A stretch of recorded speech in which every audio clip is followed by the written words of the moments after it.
好，来，乡亲啊，继续要来讲明年的总统大选。最近几啊间的民调拢出现一个现象，就是歪表态甲歪投票的总和拢升悬到3成左右。再加上最近国民党的参选人韩国瑜的民调一直在落，敢是韩国瑜的支持者歪表态咯？来听民调的专家安怎讲。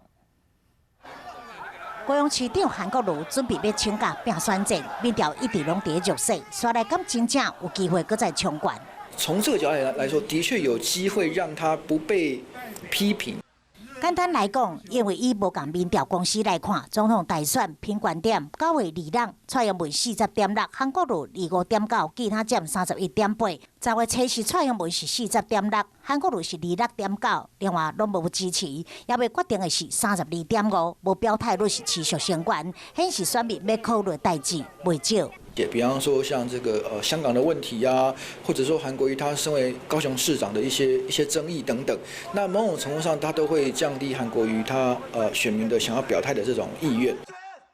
苹果日报9月30，蔡英文41.2，韩国瑜30.8，拢无支持，也未决定的是28。10月7日，蔡英文41.1，韩国瑜27.7，剩落的比例嘛阁扭悬到31.1，但是韩国瑜敢要真正抢到这个票呢，也是有困难。